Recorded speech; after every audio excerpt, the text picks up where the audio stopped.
আপনার মানে অনেকেই প্রশ্ন করে যে মানে ভারতের সাথে মনে হয় মানে আওয়ামী লীগ বা শেখ হাসিনা ফ্যামিলি মানে এমন একটা খুব একটা ভালো সম্পর্ক আছে, নয়তো সবসময় ভারত কেন আওয়ামী লীগের পক্ষ নেয়, ঠিক আছে। এটা কিন্তু বাংলাদেশে মানে স্বাধীন হওয়ার পরে মানে এই আচরণটা পাওয়া যায় ভারতের। এটার মধ্যে কিন্তু অনেক লজিক্যাল কারণ আছে। প্রথম কারণ হইলো গিয়ে আপনার এই যে 2006 সালে না কত, আমার শিওর মনে নাই সাল, একবার তো বাংলাদেশে 10 ট্রাক অস্ত্র হয়েছে না, ওই 10 ট্রাক অস্ত্র আইছে। ভারত মনে করে এই 10 ট্রাক অস্ত্র আপনার মানে ভারতে যে আনছে মানে বাংলাদেশের ব্যবহার করে, বাংলাদেশের বন্দর ব্যবহার করে। এই ব্যাপারটা বিএনপি জানতো, ওই সময় বিএনপি রাষ্ট্রীয় ক্ষমতায় আছিল। আর জামাতের মন্ত্রী আছিল, মানে এই ব্যাপারটা বিএনপি আর জামাত জানতো। যেহেতু ভারতের এক ওই সময় সবচেয়ে বড় সন্ত্রাসী ছিল দাউদ ইব্রাহিম। ওরা মনে করছে যে মনে হয় এই অস্ত্র নিয়ে দাউদ ইব্রাহিমরে দিত, আর ভারতও একটা বড় ধরনের নৈরাজ্য সৃষ্টি করতো।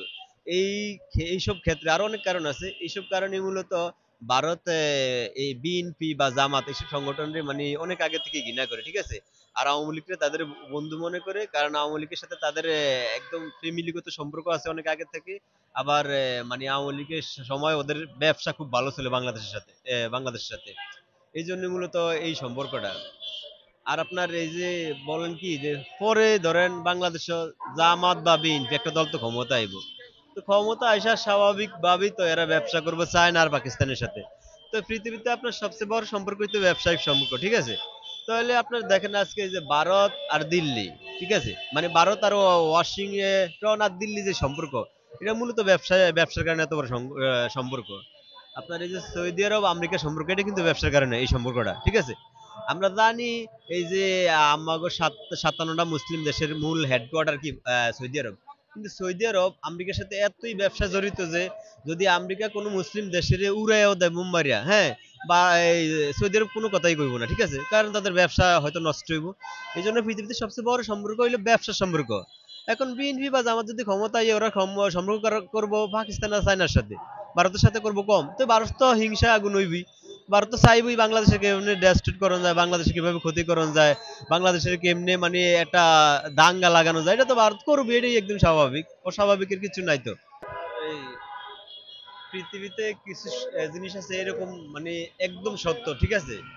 মানে একটা বিষয় দিনের মতো সত্য যে পানির একটা রুল আছে, মানে পানি উপর থেকে নিচে নামে, ঠিক আছে, এটা হচ্ছে পানির একটা রুল।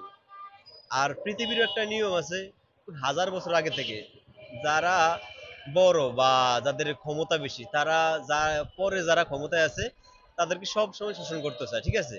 আর এটাই পৃথিবীর একটা নিয়ম সবকিছুই। ওই জায়গা থেকে ভারত আমাদেরকে নিয়ন্ত্রণ করতে চায়, ঠিক আছে। ভারত চায় না যে আমরা তাদের দেশের অন্তর্ভুক্ত হই, কিন্তু ভারত একটা চায় যে আসলে বাংলাদেশ আমাদের নিয়ন্ত্রণে থাকুক, হ্যাঁ। কারণ ভারত তো আপনার এই পৃথিবীর ফার্স্ট ক্লাসের রাষ্ট্র, ঠিক আছে। ওরা চায় যে মানে এইসব দেশগুলো আমাদের নিয়ন্ত্রণে থাকুক, আমাদের একটা শক্তি বাড়ুক, ঠিক আছে, একটা অর্থনৈতিক সমৃদ্ধি বাড়ুক। এই জায়গা থেকে আসলে মূলত চায় না যে আমরা ভারতের একটা অঙ্গরাজ্য হই, এটা ভারত চায় না। আপনার কোন স্বাধীন দেশ অন্য কোন কেউ বড় বিশাল রাষ্ট্র কিন্তু হস্তক্ষেপ করার কোনো নিয়ম নেই, ঠিক আছে, বা করতেও পারে না, করেও না। কিন্তু ভিতরে কিছু বিষয় আছে যেগুলা অনেকটা নিয়ন্ত্রণ করে।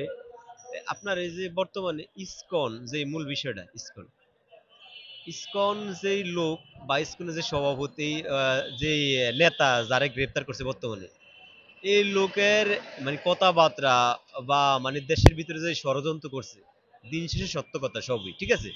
কিন্তু ওনার হাত বা ওনার যে নেটওয়ার্ক এটা কিন্তু অনেক বড়।